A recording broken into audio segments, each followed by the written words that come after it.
Tell me, Vance, what happened backstage? Were you able to see the Canary? No luck, Charles. She's about as hard to get out in her dressing room as she is in that swing.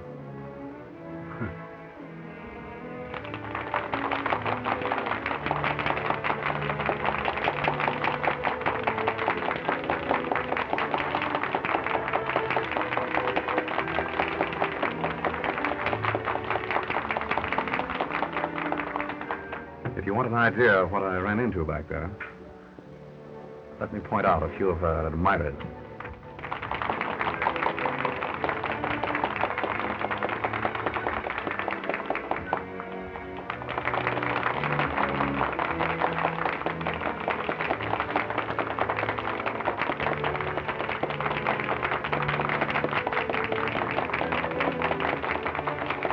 You see a man standing at the box opposite? Yeah.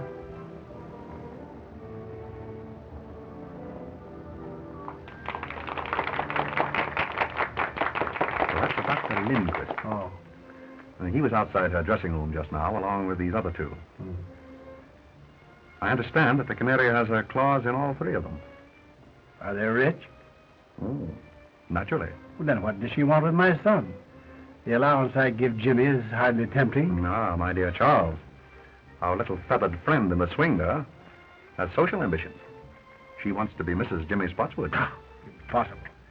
I'd do anything in my power to prevent that, even if Jimmy still cared for her. And I still believe that she'll listen to dollars and cents. I wouldn't be too sure of that, Charles. As you know, I've more or less made a hobby of crime and the criminal. That girl is no ordinary blackmailer. I'm firmly convinced that she'll stop at nothing to marry Jimmy. But Jimmy won't have her. I tell you, he has really come to his senses. Another girl? Yes. Well, you know her. Alice. Oh, yes, of course. A very nice girl, too. Yes, she is. Vance, I'm afraid that I'll have to use my own judgment in this matter. I'm going to see this Canary at her apartment as soon as possible. Well, very well, Charles. But, act quickly. Oh, I know you'll smile, but... You know, I have a strange premonition that the Canary is headed for disaster.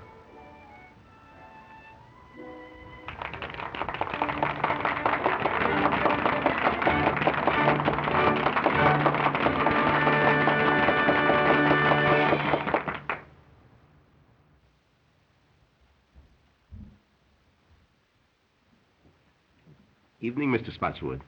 Hello there. Shall I announce you to Miss Odell? No, don't bother. That's perfectly all right. Very well.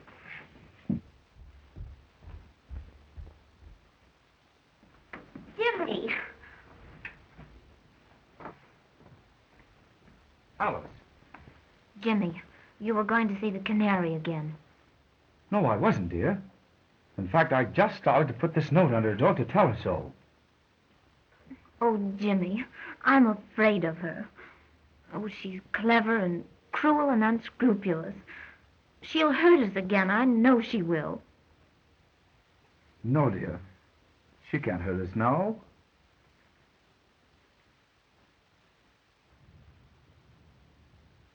Hey, boy, will you announce my name? Never mind. Yes, sir. Hello, Jimmy. Why, hello, Dad. Good evening, Alice. Good evening, Mr. Spotswood.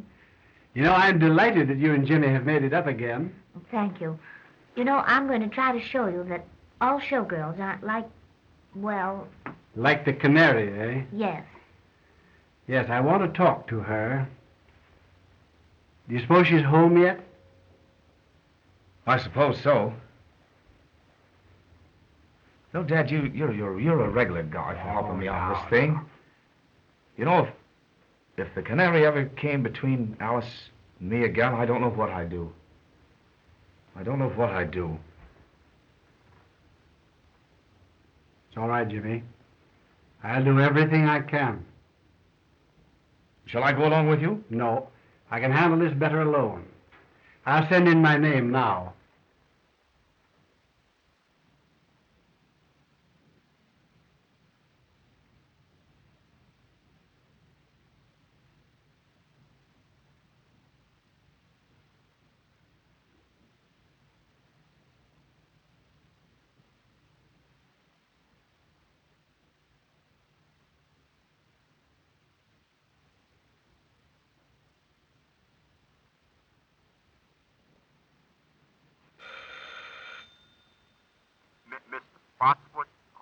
Send him in, please.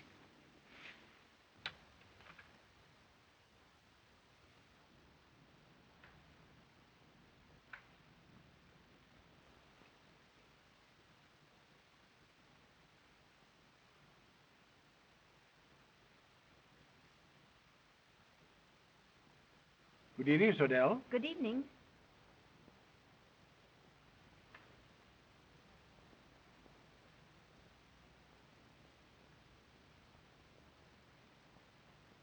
Shall we go over here? Why, yes.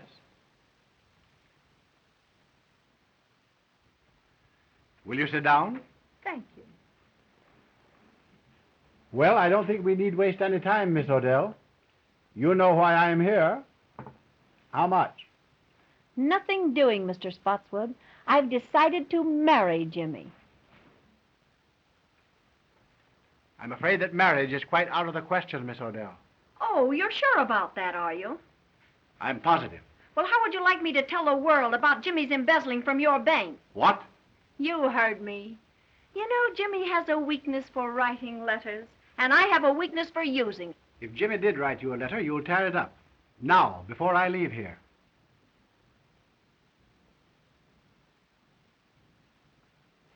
Sure. Go ahead, tear it up yourself.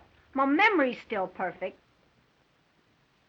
Oh, yes, I see. Yes. Very well. You win. Now, what do you really want? I've told you what I want. I want to be Mrs. James Spots, and that's that. Oh, haven't you any heart? Won't you give him up, Miss Odell? For the sake of his happiness, for the sake of the girl whom he really loves. Give him up. Now, what do you want me to do? Burst out crying? Listen, Mr. Spotswood, I know all about Jimmy and Alice, and if he marries her, I'll tell every newspaper in this country that he's a dirty thief. Oh, no, you wouldn't dare do that. That's blackmail. Sure it is. Call it anything you like. But get this into your head, that that's what I'm going to do.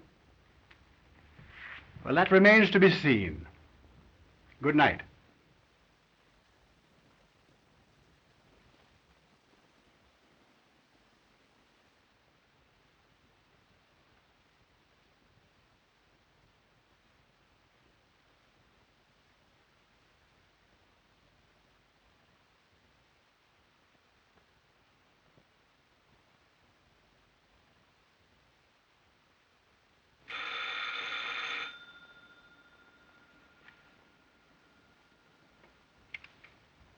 Mr. Cleaver, please. This is Mr. Cleaver speaking. Not the Mr. Cleaver, the great reformer. Yes. Well, this is your favorite weakness. Margaret! Don't get nervous, baby. I've got some news for you. Good news? Yes, darling, I'm going to marry young Spotswood. Well. May I send you my heartiest congratulations? You bet you can. But send 'em from Tiffany's. What's that? You heard me. And send me one of those fancy autographs of yours on a nice fat check. I'm very sorry, but I'm afraid I shall have to refuse. Ah, be yourself. Big reformers who lead double lives can't refuse. Now look here. I'll see you dead first. Listen, You'll be here after the theater with the dough and like it. The little rat.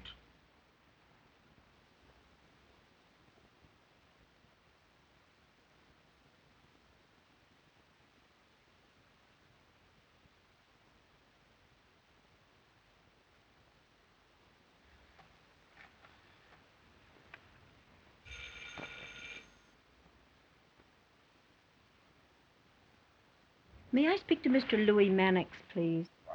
Quiet, my wife. Don't get excited. I just thought you'd like to know I've sold the body down the river. I'm going to marry young Spotswood. Splendid. yes, darling. And I've decided that you're the best man. Best man? Yeah, the best man I know of to kick in with a nice, handsome present in cash. Now, see here, you know I can't afford. What do you mean is, you can't afford to let the ball and chain know what a big-hearted Santa Claus you've been. Now, look here. I've told you what I'd do to you if you ever got to The wife? Forget that bunk. And be on my front porch after the show with that Jack, or I'll get to your wife all right.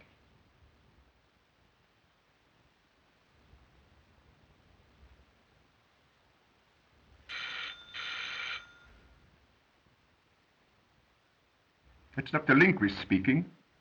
Oh, yes, Dr. Lindquist. How would you like to do me a little favor? Why, certainly, Margaret. I'd do anything for you, you know. How would you like to go jump in the lake? Oh, Margaret, don't joke with me. I'm not in a mood for it. Ah, get wise to yourself. I'm through with you. You give me the willies. I warn you, Margaret. I'm desperate. If I can't have you, no other man shall ever have you alive.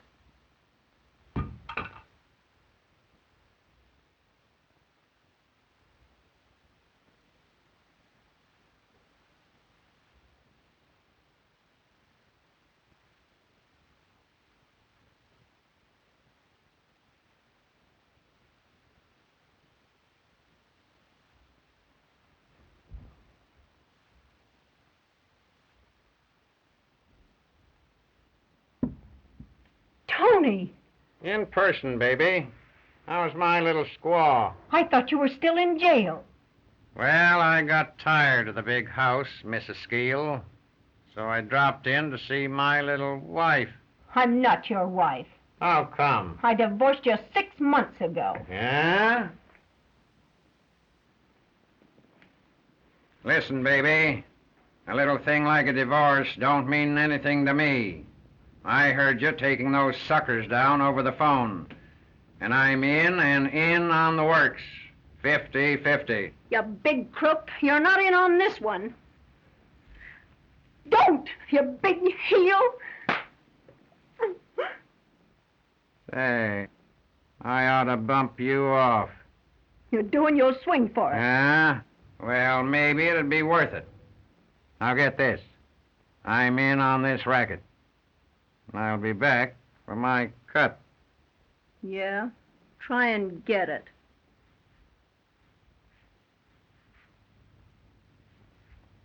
Say, baby, don't bother changing the box on this door. The lock I can't pick is still in Yale.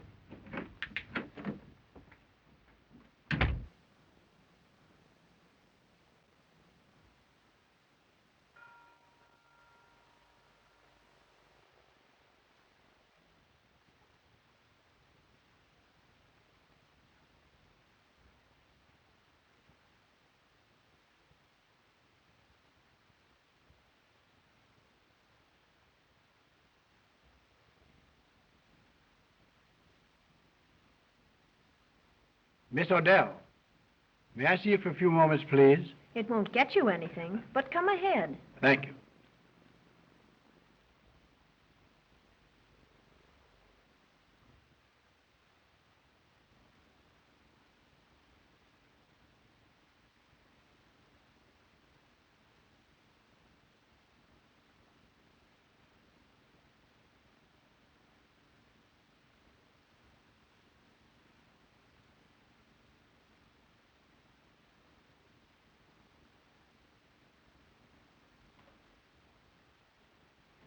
I have something to say to you, Miss Odell, which I believe will make you change your mind about Jimmy.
Paper, mister? Morning paper?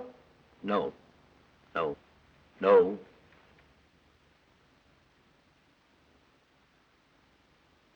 Thanks, mister.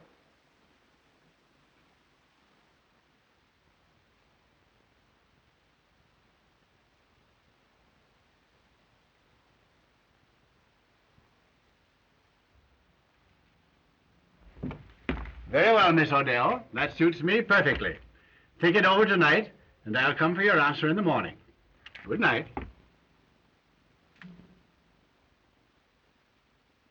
Boy, will you call me a taxi, please? Yes, sir.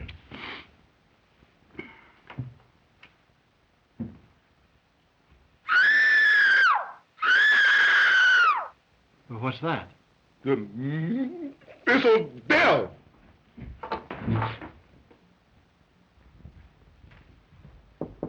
Miss Odell, what's wrong? Something startled me, Mr. Spotswood, but I'm all right now. Are you sure you're all right? Yes, quite sure. Run along home and come back in the morning. Oh, very well, then. I'll see you in the morning. Good night.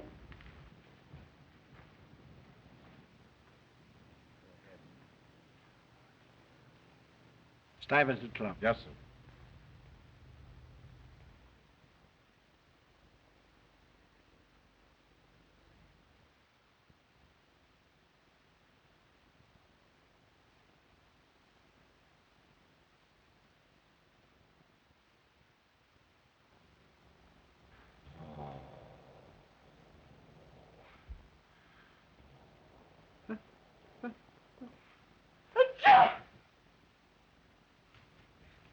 Say, fella, what's the big idea in you coming in here late? Who, me late?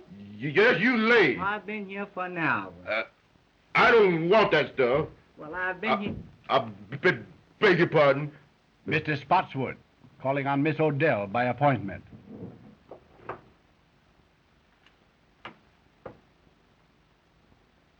She don't answer. Has she gone out, do you think? I've been on all night. And you haven't seen her go out? No, sir. That's funny. Do you suppose she can be ill? But we may go and knock. Yes, let's do that.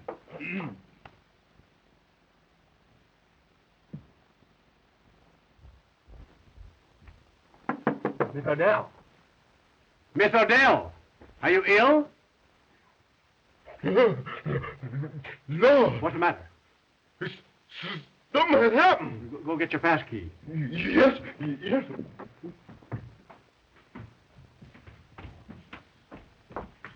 Say, fella, he's running to get a cop. And say, he gets get a big one, too.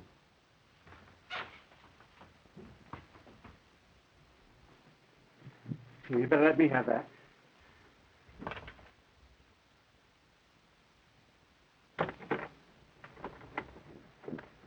What's the matter here? Something's happening there, officer. Better take that key and go in.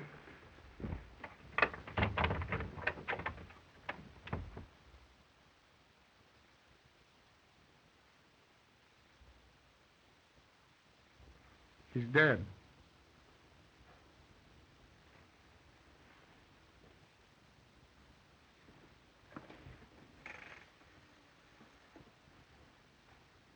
Police headquarters, please. Patrolman Cassidy speaking. There's a woman dead at 184 West 71st Street. It looks like murder. Okay, Cassidy.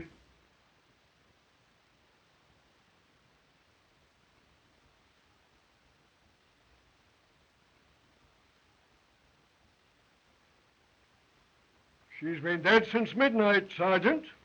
Strangled to death. That long, eh? Sergeant, the district attorney just pulled up and he's coming right in. That's great. He's got that Mr. Philo Vance with him. Well, that'll be just dandy. Sherlock Holmes on the job again, huh? Heads up, boy. Good morning, Sergeant. Good morning, Mr. Markham. Well, hello, Mr. Vance. How are you, Sergeant? Fine. Haven't seen you since the Green murder case. Quite right. Oh, good morning, Mr. Spotswood. Good morning, Mr. Markham. Well, Sergeant, what does it look like? Well, Chief, it's just another clear case of robbery. All I can make out of it. Nasty business, Charles, huh? Oh, terrible. As you know, I was here last night to make my final appeal to her for Jimmy. And when I came back this morning for her answer, this had happened. Yes. They'll probably want to keep you here for a few moments, Charles. Yes, I suppose they will. And by the way, I explained to the district attorney on the way down about Jimmy and the girl here. Oh, that's good. I'm glad you did that, Philo.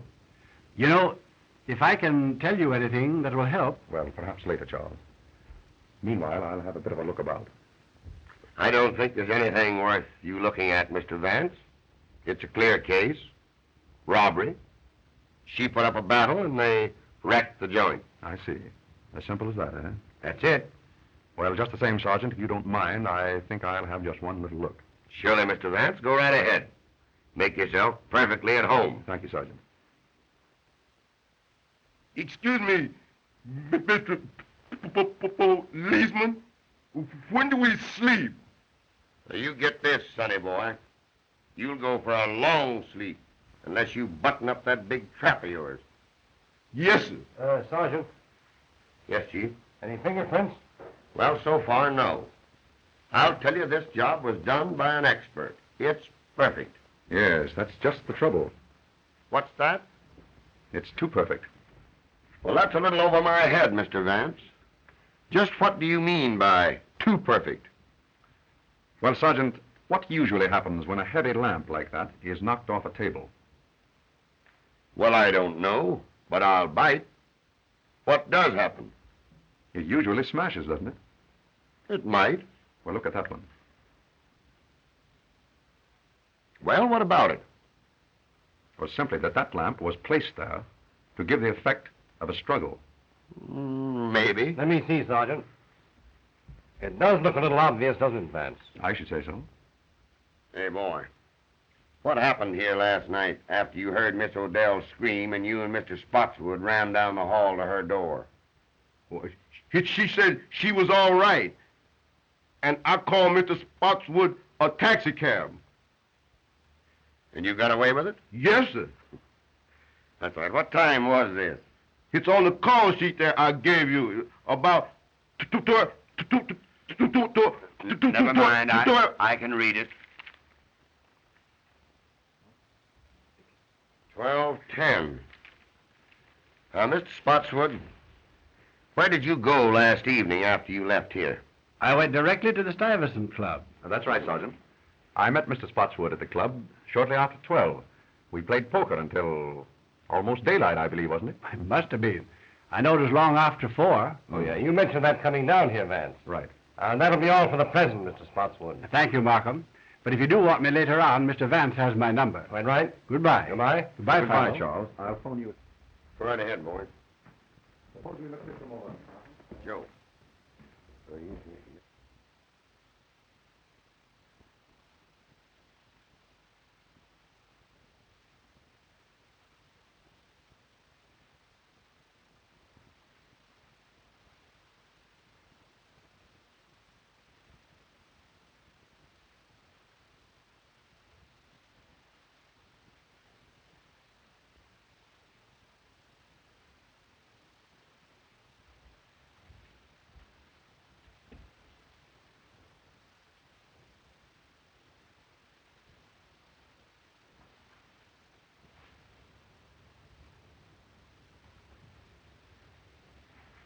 Oh, Sergeant, would you step over here for a moment, please? All right, Mr. Vance. What is it now? Do you observe anything peculiar here? Why, surely. The key is on the inside. Excellent, Sergeant. Don't you think we might go over that knob for fingerprints? Well, now, Oh, I get you, Mr. Vance. The murderer locked himself in this closet. When Spotswood left, he came out and croaked the canary. No, I hardly think so, Sergeant. If you will observe, this is the one place in the entire apartment that hasn't been disturbed. Now, what does that signify? That and the fact of the key being found on the inside. Just as I told you. The murderer was in this closet and came out when Spotswood left. I don't think you quite get my point, Sergeant. If the murderer had been in here, he would have upset this closet as he did the rest of the apartment, wouldn't he? Well, yes, I guess he would. Precisely. Gentlemen, it was someone else who was in that closet while the apartment was being ransacked. And that someone witnessed the murder. Through the keyhole. Splendid, Sergeant. And if you'll find who was in that closet, I think you'll learn from him or her who it was that killed the canary. Sergeant, get the fingerprints, will you? Oh, Joe. Oh, Sergeant, you might check up on the other apartments. Mr. Vance and I are going outside.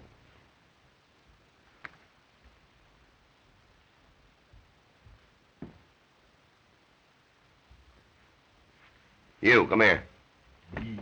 Yes, sir. Who lives in that apartment there?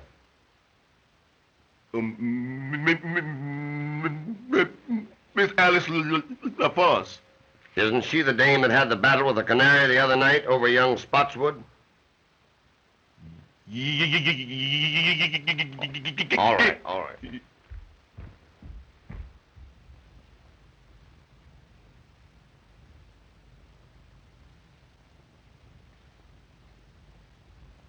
Impossible to get in here. I'd say so.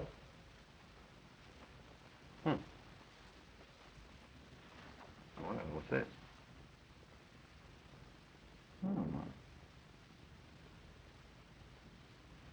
That's odd. They prove that interesting. What do you think? I see, Miss LaForce. I see. But you and the canary had a fight over young Spotswood, didn't you? Why, yes. We did have a fight. You see, she took Jimmy away from me and got him into trouble. But that's all over now. Jimmy and I made it up just day before yesterday. You didn't see young Spotswood last night, did you? Why, yes. He brought me home from the theater. Uh-huh. So he was hanging around here last night, was he?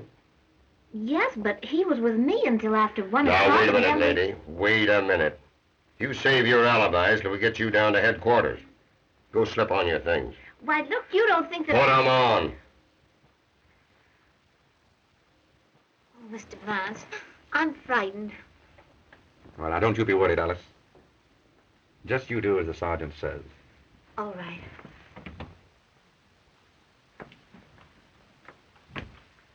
You know, I'm beginning to question this robbery theory, Mr. Vance.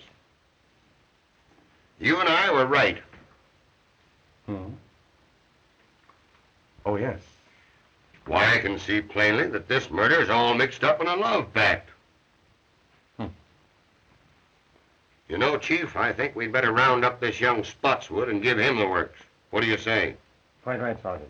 Markham, I'd like you to add a few names to that list, if you don't mind. The men I mentioned on the way up here. Dr. Ambrose Lindquist, John Cleaver, and Louis Mannix.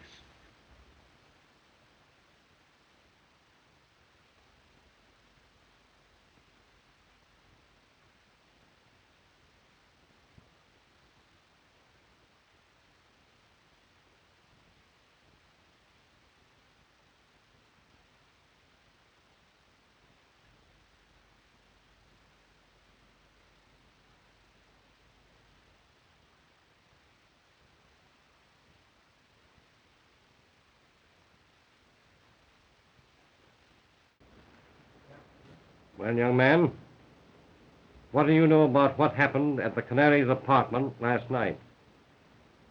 Nothing. But look here, sir. That has nothing to do with Alice. I mean Miss LaForce. The papers say the Canary was murdered before midnight. And I tell you we were together the whole time. It isn't fair to hold her. You haven't the right. Now, Jimmy, don't get worked up. Everything's going to be all right. Why not interview the others first, Markham? Very well. Gordon, take Mr. Spotswood out in the other room and hold him there. I'll talk to you a little later, young man.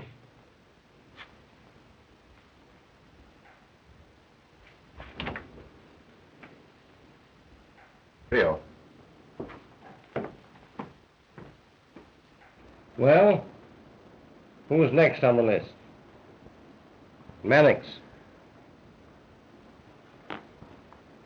I'd like to make a bit of an experiment, Markham. Have you a pad and pencil there? Yes.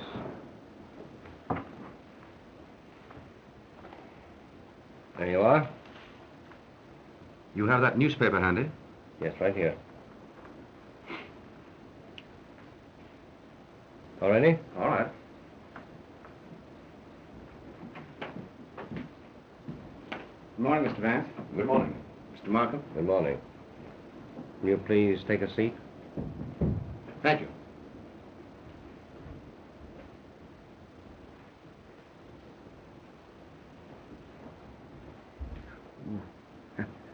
Sorry. Mr. Mannix, there are a few questions I'd like to ask you. Questions? What about? I don't know anything about this. It was a great shock to me. What was a great shock to you? Well, I thought perhaps you were going to ask me about the Canary. Exactly. You read my thoughts, Mr. Mannix. Did you ever see that necklace before? Why, yes. Fact is, I gave that to Canary. Little token of esteem. Nice girl, the Canary. I'd met her once or twice. Casual acquaintance. Rather an expensive gift to give to a casual acquaintance, isn't it? Do you know that the Canary was strangled with that necklace?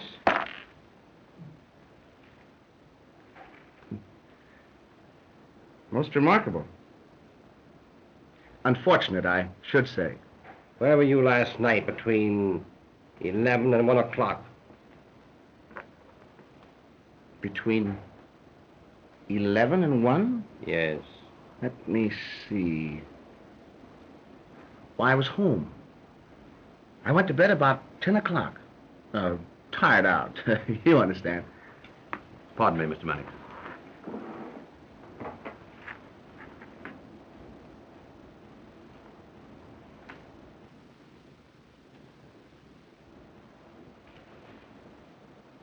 Any comment to make, Mr. Mannix?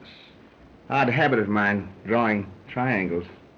Mr. Mannix, if you were in your bed last night at 10 o'clock, how did you manage to drop that newspaper just outside the Canary's apartment?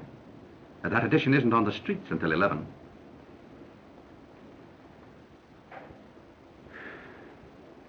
Well, you've caught me. I'll tell the truth. It's always best to tell the truth, especially when there's no reason to lie. It was like this. The Canary called my home at dinner time last night. Most embarrassing. Mrs. Mannix was with me. I had omitted to tell my wife about the Canary. She wouldn't have understood. The Canary told me that she was going to be married and wanted to see me. Said that I should come to her apartment at 11 o'clock. Well, I couldn't argue over the phone. The missus was listening. So I said, all right. So at 11 o'clock, I went to the Canary's apartment. I entered the hall by a side door and went directly to her apartment. I was about to enter when I heard voices inside. I listened. There was a man in there, and he was arguing. Of course. Well, that was no place for me. So I returned home without seeing the Canary or entering her apartment. Well, that'll be all the questioning for the present, Mr. Mannix, but I'll have to ask you to wait in the outer office. I may want to speak to you later on. Oh, well, won't you let me go home? I'll get in an awful mess with my wife. I'm sorry, you'll have to wait. Oh, Mr. Markham, I wouldn't run away. Melfield. That'll be all.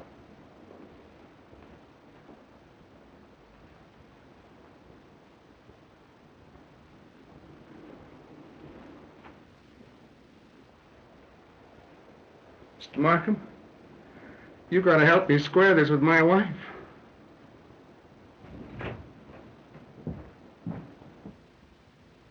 We will now have Mr. Cleaver.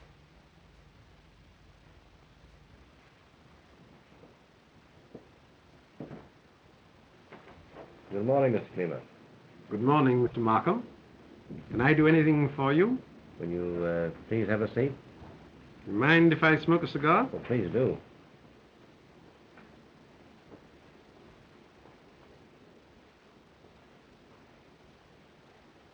Mr. Cleaver, do you mind if I ask you some questions?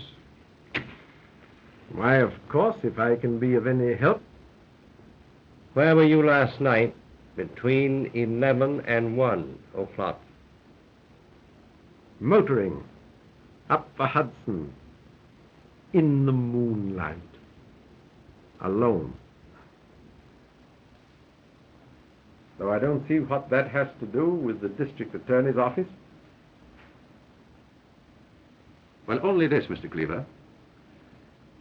If you were indulging in the nocturnal beauties of nature along the Hudson last evening, how does it happen that this cigar band, bearing your initials, was found just outside the Canary's window at an early hour this morning?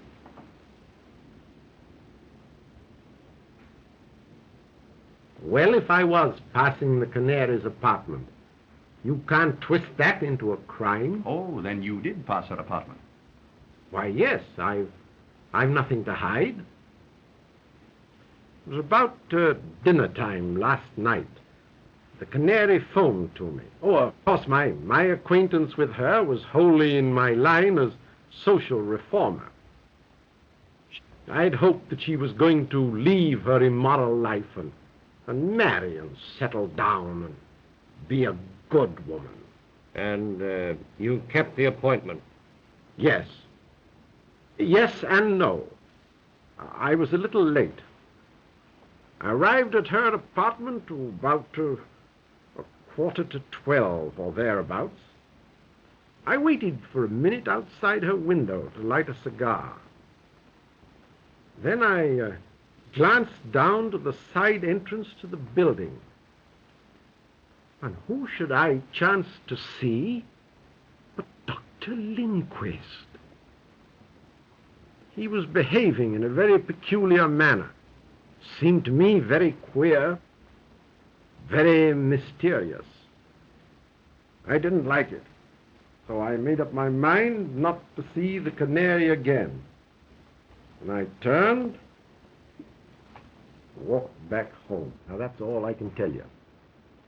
I'm a busy man, and I hope you'll excuse me. I'm very sorry, Mr. Cleaver, but I'll have to ask you to wait in the outer office. I might want to question you again. You mark my words, Markham. You'll be sorry for this. Well, I'll take my chances, Mr. Cleaver.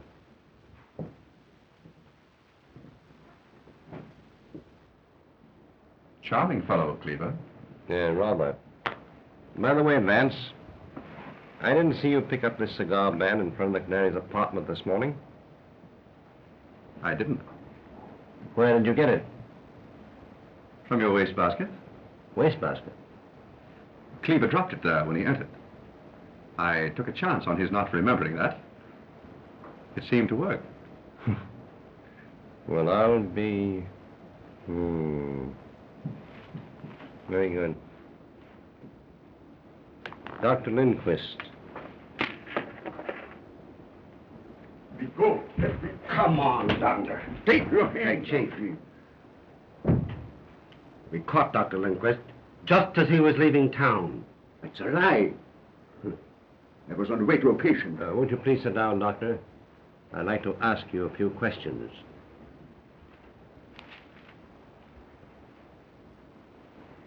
Doctor, where were you last night between 11 and 1 o'clock? None of your business. It is some of my business. You were seen coming out of the Canary's apartment at midnight. Liar! Not so fast, Doctor. Calm yourself, Doctor.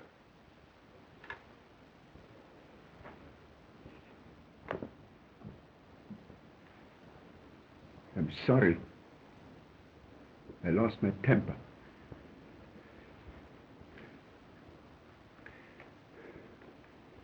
I'm under a terrible strain. I loved the Canary dearly. And I'm terribly upset. Do you know that the Canary was strangled with that necklace?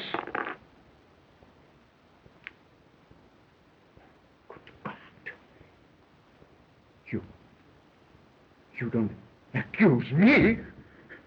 Now, Dr. Lindquist, there's really no need for you to be excited. Now, Mr. Markham here is merely trying to find out what you know. No. No. I know. One moment, Doctor. Nothing. Markham, don't you think that we might postpone the interview with Dr. Lindquist for a while? Why, what? Very well.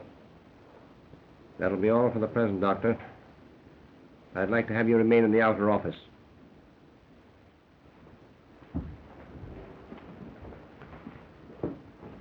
Come on, Doctor.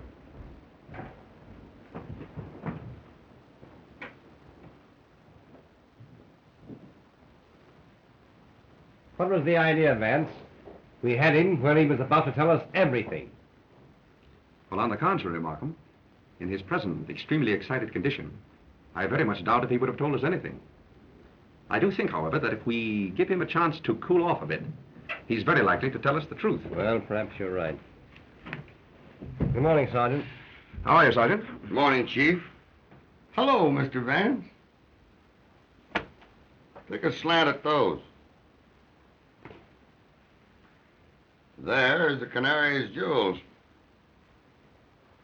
They were found in an ash can about a block from her apartment this morning. I guess that kind of disproves the robbery theory. We were right, Mr. Vance. I say we were right. Oh, yes. Yes, apparently we were, Sergeant. Now it's up to us to find another motive. Yes, quite right, Sergeant. You know, Markham, I've been thinking this over all morning. And I believe that I can come pretty close to the psychology of the man who committed this murder. I believe that I can pick him out from that list of suspects, if he's among them. However, it will require a bit of an experiment. Now, what is in your mind? Well, I'd like to use that conference room of yours there for a friendly little game of poker with your suspects. Well, now, that's a cute idea. Just what is your idea, Vance? Well, just this, Markham. A man's true nature always comes out in a game of poker. Now, I know the type and the temperament of the man who murdered the Canary. And in a game of poker, I believe that I can come pretty close to putting my finger on him. That's a new way of catching crooks. Take it easy, Sergeant, will you please? Well, go ahead, Vance. The experiment can do no harm. Quite right. Now, I'd like to have the sergeant's help. Well, I'd be very glad to help you, Mr. Vance. As long as you don't try to hang the murder on me. Sergeant, will you take Mr. Vance's orders, please? Okay, Chief.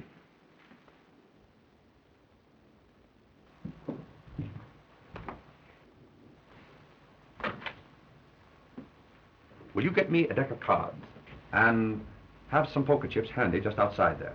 That's easy. Then bring in the suspects and impress upon them that they may be detained here for quite a while, possibly 2 or even 3 hours. Well, that's okay, Mr. Vance, but how are you going to get these suspects into this poker game without it appearing phony to them? Well, Sergeant, I rather think that the power of suggestion will take care of that. Oh, power of suggestion. Exactly. Now, Sergeant, look in from time to time. And when I pull my handkerchief from my pocket, so, break up the game by telling them that they're all free to go home. Understand? I get you.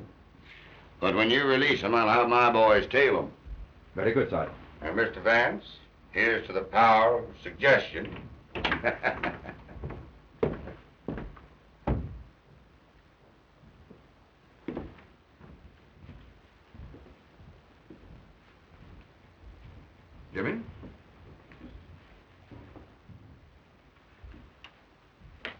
Well, gentlemen, you're liable to be here for 2 or 3 hours. Perhaps longer. That's outrageous. Just make yourselves at home. Well, you know, this is going to get me in an awful mess with my wife. That is of no interest to me, sir. I'm sorry. What's the idea, Mr. Vance? Well, what are they going to do with Alice? Now, Jimmy, don't you worry. Nothing's going to happen to Alice. Say, Mr. Vance, you know, this is going to get me in an awful mess with my wife. My wife's a wonderful woman and all that, but sometimes she just doesn't understand me. The last time I was a little indiscreet, it cost me a fur coat. I hate to think what this is going to cost. So don't you think if you put... Oh, I beg your pardon, I'm sorry. Mr. Vance, you haven't got an extra pack of cards, have you? Oh, I'm sorry, Mr. Mannix, but you are welcome to these. Oh, no. Thanks, just the same. I wish we could play a little cards. Say, that's a good idea. How about poker? I'm agreeable. What about the others? Dr. Lindquist? Oh, anything to pass the time. Mr. Cleaver? Well, as a rule, it's against my principles, but I suppose on an occasion like this one can relax a little. Just draw up chairs, gentlemen. Thank you. Sergeant, how about some poker chips? Surely.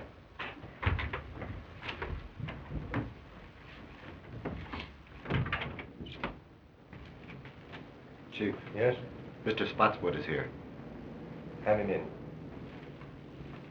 Come in, Mr. Markham. Good morning, Mr. Spotswood. Good morning, Markham. Good morning. I say, Markham, what are you holding Jimmy for? Surely you're not accusing him. No, of course not. We're simply trying to find out what he knows, that's all. Oh, yes. Where is he now? Why, in the other room there with Vance. May I see him? Why, certainly. Of course you could. Vance, Mr. Spotswood is here. Oh. Hello, Dad. Oh, hello, Jimmy. Good morning, Charles. Good morning, Philo. Dad, what are you doing here? I came to be with you, Jimmy, while you're detained. Oh, by all means. We've just started a little game of poker here, Charles. Would you like to join? Come on, Dad, sit and take a hand. Well, all right. I'll sit in. That'll be fine. Suppose you take that chair, Charles. Thank Gentlemen, this is Mr. Spotswood. Mr. Mannix. you. How do you do, Mr. Mannix? Dr. Lindquist. Doctor. And Mr. Cleaver. Mr. Cleaver. How do you do? Shall it be jackpots, gentlemen? Why, yes, anything. Well, yes, the Mrs. and I usually play jackpots.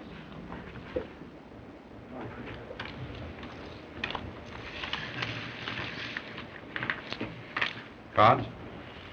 3, Mr. Vance, please. Thank you. Cleaver? 2, please. So it's between you and me, Mr. Cleaver? Yeah.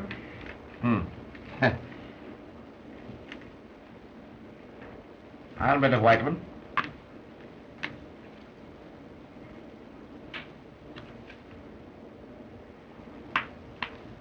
Oh, so you're calling me? Yeah. Well, just openers, pair of jacks.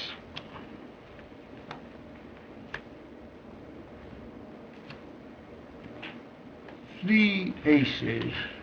Oh. So you called a one-chip bet with 3 aces.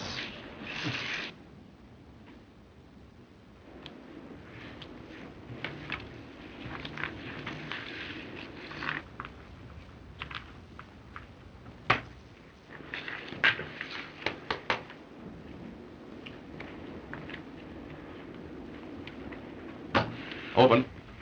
I'm out.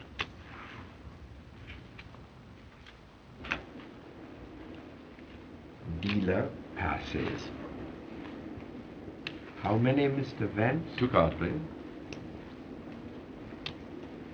Mr. Mannix? I think I'll play these.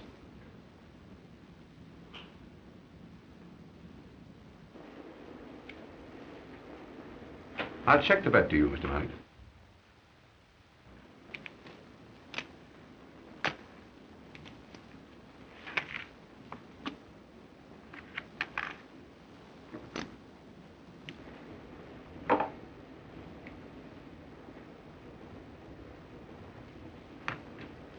Calling. 9, 8, 7, 6, 5. And they're all spades. You bet on a sure thing, Mr. Mannix, huh?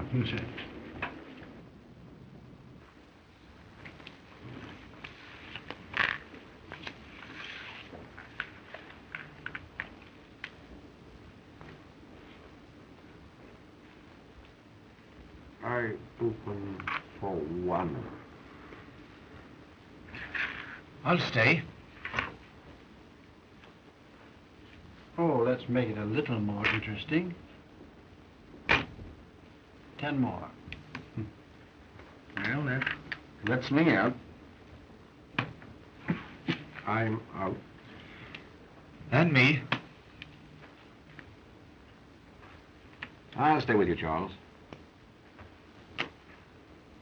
Cards, gentlemen. 3 for me. 1, 2, 3. Mr. Spotswood? I have plenty.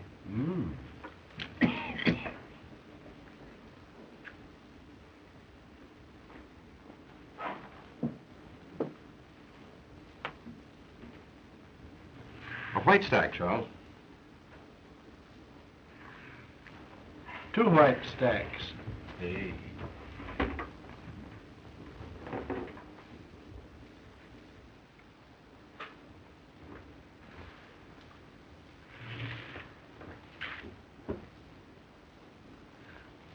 Up 2 chips, Charles.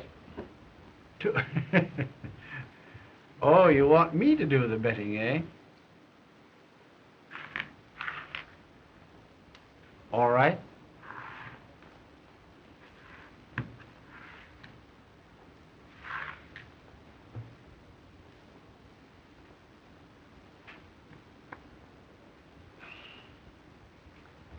I'm afraid I'm overcome by curiosity. What have you? 2 deuces. They're good. They're what? Well, why the philanthropy, Philo? Well, I had ace high.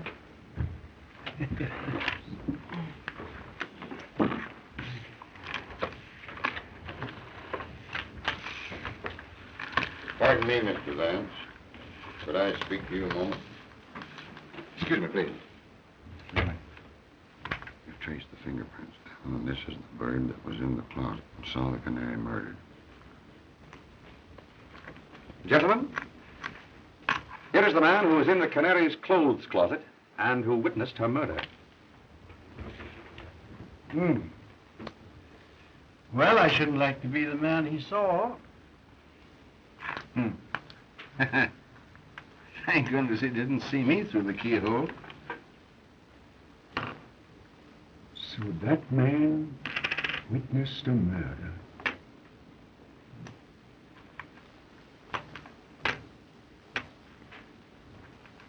Singularly unattractive countenance.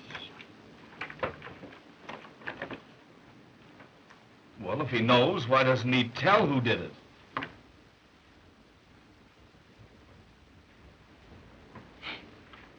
Gentlemen, I've been instructed by the district attorney to inform you that you're all free to go home. Thank goodness for that.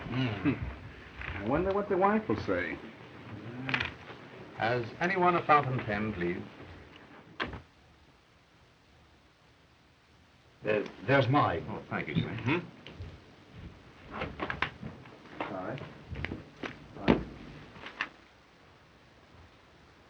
Now, what I didn't tell you about this bird, Mr. Vance, in front of the others, is that he phoned in and said that he'd be in the district attorney's office tomorrow and spill the whole works.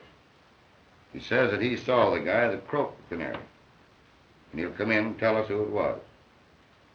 Now, we haven't been able to locate him yet, so I guess we'll just have to wait.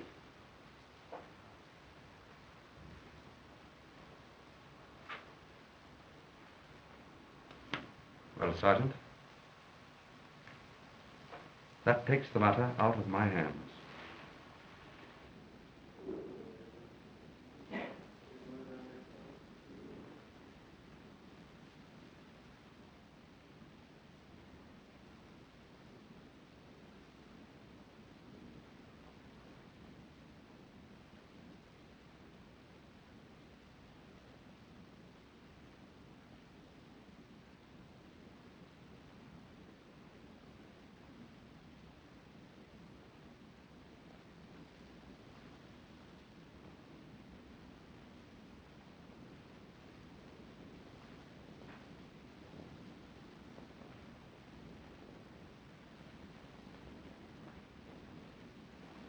Markham, there can be no doubt of it. The same person who strangled the Canary strangled Skeel. This new murder was done to cover up the first. Skeel was obviously blackmailing the Canary's murderer. He threatened to inform the police of what he had seen through the keyhole of the closet. And when the murderer learned yesterday at the poker game that the police knew who had been in the closet, he put Skeel out of the way at the earliest possible moment. I believe you're right, Vance. Oh, but...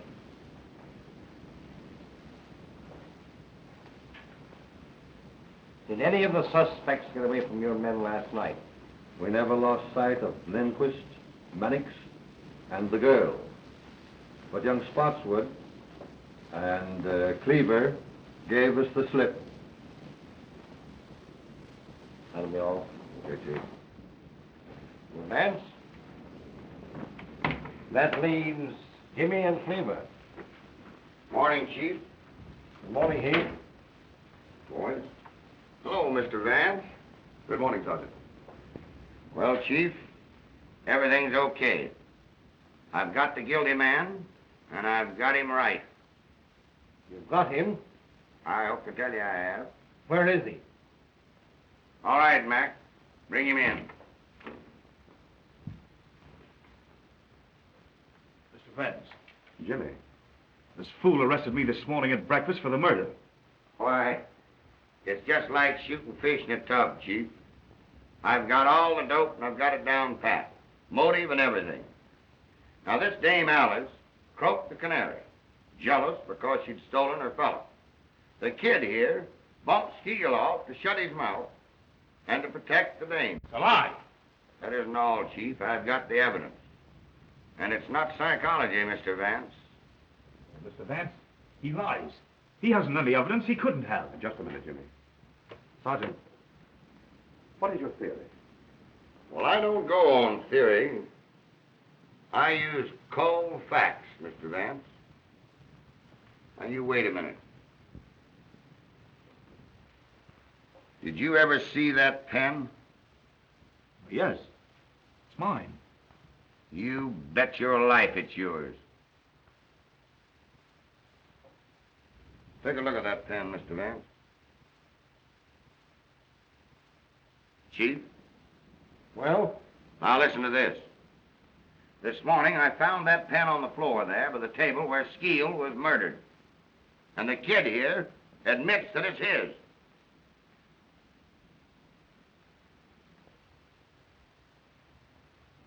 Well, young man, what have you to say?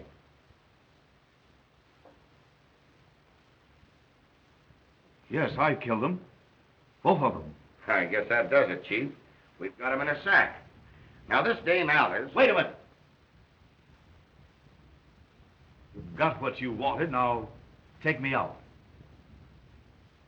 Take him away, Mac.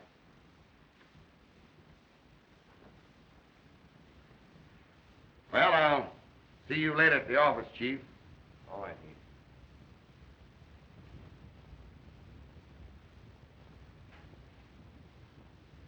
Sorry, Mr. Vance.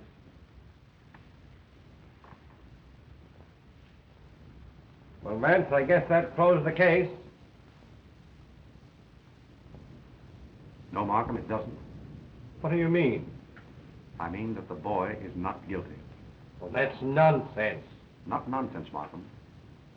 Because I know who is guilty. Come now, Vance, I tell you, Markham, I know. And inside of 1 hour, you'll know too. I'm going to telephone at once to the real murderer and have him come to the Canary's apartment. And I want you to be there. But the boy has confessed everything. Markham, if you don't meet me there, you'll be the laughing stock of New York in 24 hours. Because I'll have the confession of the real murderer. Well, all right, Vance, if you want it that way. I'll be there.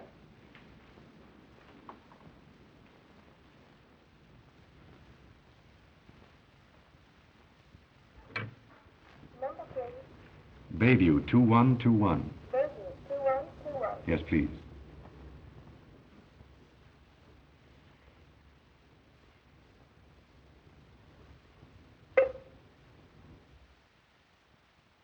This is Philo Vance. I want to speak with Oh, hello, Philo. How are you? I didn't recognize your voice. I've something of extreme importance to tell you. Jimmy has just been arrested. He has confessed to the murder of both the Canary and Skeel. Do you understand? Yes, I understand, Philo. Jimmy is not guilty. I am the man you want. How soon will you meet me at the Canary's apartment? It'll take me almost an hour to get in from the country, but I'll be there. Good.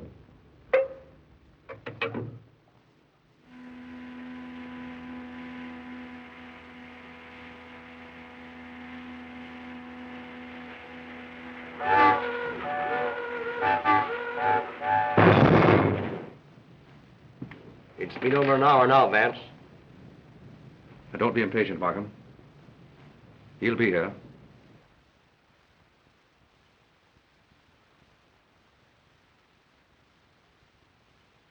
Who is it you're expecting?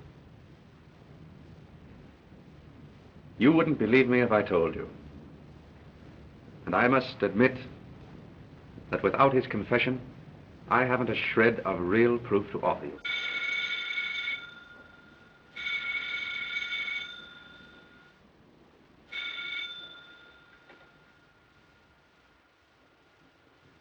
Hello?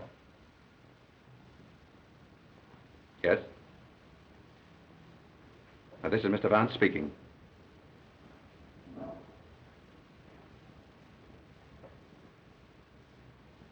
What? Yes. All right.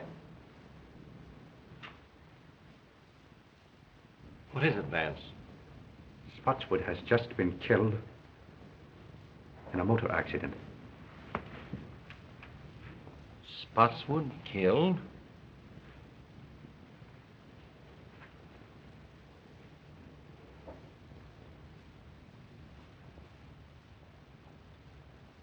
My sympathies, old man. I know what great friends you were. It's worse than you realize, Markham. It was Spotswood who killed both the Canary and Skeel. Spotswood? I've known it ever since the poker game. But how could you know? Sit down, Markham. It wasn't really so difficult. Remember, the man who committed this particular crime must have had certain definite qualities. A mind capable of working out a well-planned and brilliant course of action. Willing to take a desperate chance and see it through. Now consider the men in the game. Jimmy, I ruled out at the start. But I'd known him as a boy, and his youth and impulsiveness were hardly consistent with such an obviously premeditated murder. Lindquist was far too excitable and erratic to have plotted such a carefully calculated crime. Cleaver, much too cautious and entirely lacking in the necessary boldness. Mannix, timid and unwilling to take any risk except upon an absolutely sure thing. The only man at the table with enough imagination to plan such a crime and with sufficient self-confidence and daring to carry it through was Spotswood. When he held a pair of deuces, refused to draw to them, and bet every chip he had on the chance of bluffing me out, the realization suddenly dawned upon me that he was the murderer. For he was the one man of them all psychologically fitted for such an act. But how about finding Jimmy's pen in the Skeet apartment? I borrowed Jimmy's fountain pen after the poker game.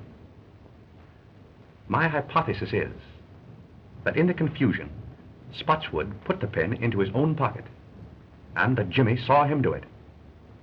That is why Jimmy made his confession, to shield his father. Yes, but against all that theory, Vance, we have certain definite facts. Now, for instance, Spotswood left the Canary's apartment while she was still alive. He talked to her through that door.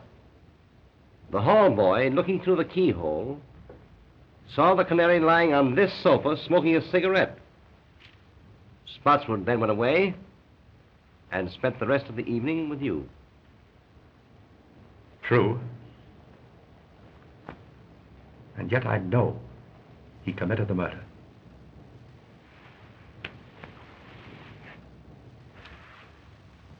I've got to find out how he did it. I'm afraid you will, Vance, so that Jimmy can go free. Spotswood himself was coming here to tell how it was done in order to free Jimmy. And now he's dead. I've got to solve it.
I think I have the whole thing.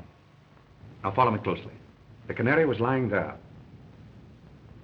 Spotswood, let us say, was standing here, making a final plea for his boy, which met with an absolute refusal. He walked around to the head of the sofa. Suddenly, he clapped his hand over her mouth, and with his other hand, caught her necklace. And before she had a chance to cry out, he strangled her. He then proceeded to set the stage, to make it appear that the crime had been committed with robbery as a motive. He stripped her jewels from her and placed them in his pocket. Then, he took a cigarette from that box and lit it. He laid her hand here, placed the cigarette between her fingers, so that in case anyone should look through the keyhole of that door there, it would appear as if she were lying here smoking. He then overturned the entire apartment to make it look as if a burglar had ransacked the place. Now just step over here, Markham. He came to this closet door, but he couldn't open it. Skeel had locked himself in, though Spotswood didn't know that. And Skeel, through the keyhole, saw everything that Spotswood did. That accounts for the orderly condition of this one closet when everything else in the apartment was ransacked. And that, Markham, was the technique of the crime itself. But that doesn't account for the fact that... Just a minute. I haven't quite finished. I want you to go out into the hall and stand at the desk where Spotswood stood when he ordered his cab. Very well.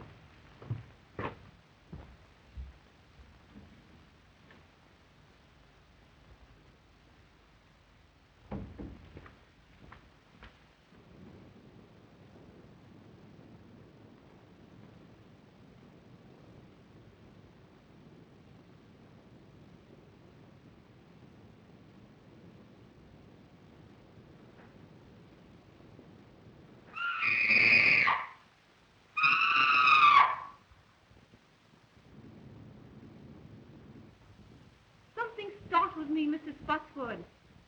But I'm all right now.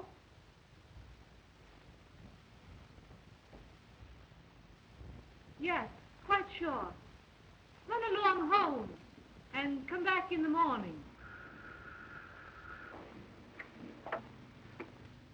You understand now? This record was Spotswood's alibi. Undoubtedly, the reason he returned here the next morning was to get it back. But he was prevented by the arrival of the officer who entered the apartment with him. The Canary was dead when the scream issued from the apartment that night. She was dead when she apparently spoke to Spotswood through the door. But what clue led you to the phonograph record?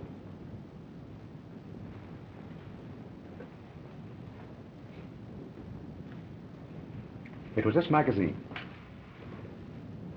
That is hardly a magazine the Canary would have read. So I concluded that someone else must have brought it here. Then, in running through the pages,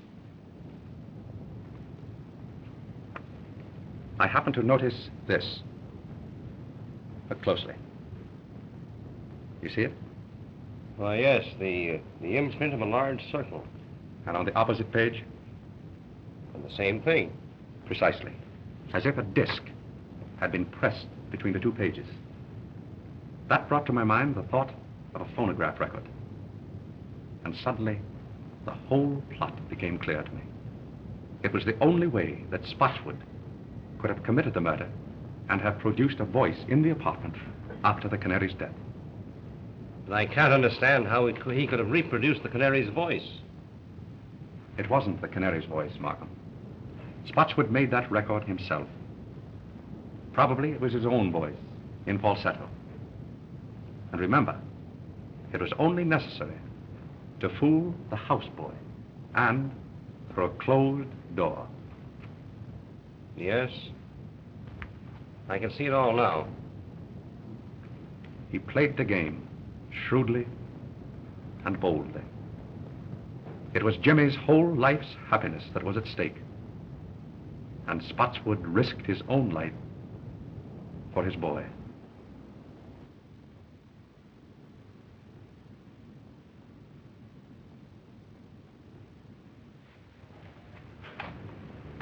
Goodbye, Mr. Vance. You'll never know how grateful we are. Goodbye, my dear. I wish you great happiness. Oh, thank you. Goodbye, Jimmy. Your happiness will come. Thank you, Mr. Vance. I can't say any more just now.